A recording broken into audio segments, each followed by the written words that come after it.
गाजीपुर जिले के भोड़कुड़ा क्षेत्र का ये मामला है और ग्राम रामबन में 23 तारीख को हत्या हो जाती है गोविंद चौहान की और उसके बाद पुलिस अभियुक्तों को पकड़ती है।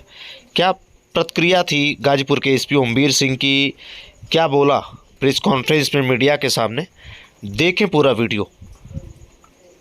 23 तारीख की सुबह भोड़कुड़ा थाने को ये सूचना प्राप्त हुई थी कि रामगांव गांव में गोविंद चौहान नाम के व्यक्ति की गोली मार के हत्या कर दी गई। इस पुलिस पे सभी पुलिस अधिकारियों द्वारा भी उसका निरीक्षण किया गया। परिजन उस समय किसी स्थिति में नहीं थे, लेकिन उनके द्वारा जो तहरीर दी गई थी उसमें ये दर्शाते हुए कि गांव में एक विवाद, उनका ज़मीनी विवाद, जो आबादी की ज़मीन है उसको लेकर एक हवलदार सिंह और उसके परिवार से था।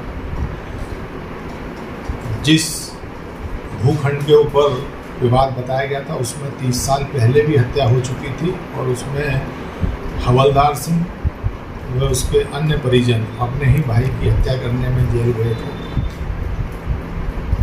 वर्तमान में भी परिजनों द्वारा ये बताया गया, लेकिन जो वहाँ घटनास्थल का निरीक्षण करके आसपास के लोगों से गोपनीय रूप से जो जानकारी हुई उसमें थोड़ा संशय उत्पन्न हो रहा था कि वास्तविक घटना जो बताई जा रही है हो सकता है इसके इत्र भी हो। जब धीरे धीरे मृतक के बारे में जानकारी की गई तो मृतक मूल रूप से ज़मीन का धंधा करते थे, खरीदना बेचना, उसमें प्रॉफिट।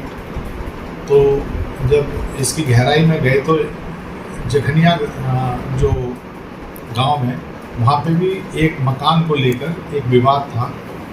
वहाँ पे 4 भाइयों का एक मकान था जो काफ़ी पहले जो मृतक गोविंद चौहान है उनके पिताजी ने सादा कागज़ पे लिखवा रखा था। वर्तमान में जो गोविंद चौहान है उन 4 भाइयों की जो पार्टीबाजी चल रही थी उसमें एक महेंद्र पक्ष था और एक छोटे लाल पक्ष था।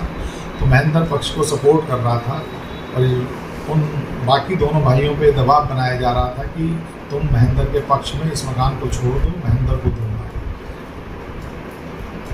इस चीज़ की पुष्टि वहाँ के स्थानीय लोगों द्वारा भी की गई। जब और इसके बारे में गहनता से हमने अपनी स्वाट सर्विलेंस टीम भी लगाई और इन सब चीज़ों का टेक्निकल एनालिसिस किया गया तो कुछ ऐसे तथ्य संज्ञान में आए जो उनका महेंद्र का दूसरा पक्ष और उसका भाई था छोटे, उससे जब पूछताछ की तो उसके द्वारा पूरी घटना का रहस्यघात किया गया, क्योंकि वो कुपित था और उसके द्वारा अपने 2 साथियों के साथ मिलकर जो अपराधी किस्म के हैं, मुकेश राजेश यादव और दूसरे का नाम है बबलू,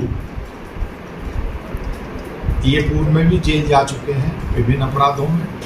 इनके द्वारा इसने योजना बना के इन तीनों ने 22/23 की रात में इस घटना को अंजाम दिया। शुरू से पुलिस के लिए ये इसलिए पहेली बनी हुई थी कि जो मृतक था वो अपने परिवार के बीच में सोया हुआ था, लेकिन किसी की भी आँख नहीं खुली। जबकि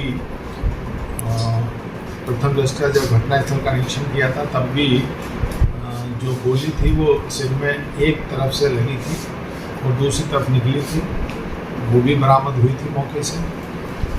तो लगातार बाद में जब और चीज़ें देखी गई, बाद में उसका रिक्रिएशन करने का प्रयास किया गया, तो क्योंकि गर्मी का दिन है, बहुत कूलर और पंखे घर घर में चलते हैं, तो ये माना जा सकता है कि गहरी नींद में हो सकता है लोगों की आँख ना खुली। सर, जिस आग्नेय शस्त्र का उपयोग इनके द्वारा हत्याकारित करने के लिए किया गया था वो इनकी निशानदेही पर बरामद कर लिया गया है। जो पहला आरोपी गिरफ्तार किया गया था वो इंगेज रहा है कि नहीं?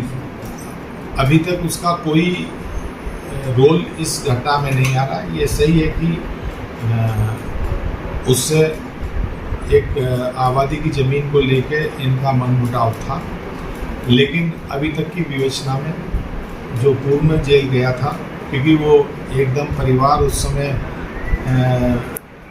ये था कि परिवार का कहना है कि उन्हीं के द्वारा की गई और वो मिल भी गए थे। प्रथम दृष्टया परिवार की बातों को सही मानते हुए उन्हें जेल भेजा गया, लेकिन अब विधिक रूप से जो नियमानुसार कार्रवाई है वो की जाएगी, क्योंकि अब इस घटना के सही अभियुक्त गिरफ्तार हो चुके हैं और हर तरीके से परिजन भी उससे संतुष्ट हैं और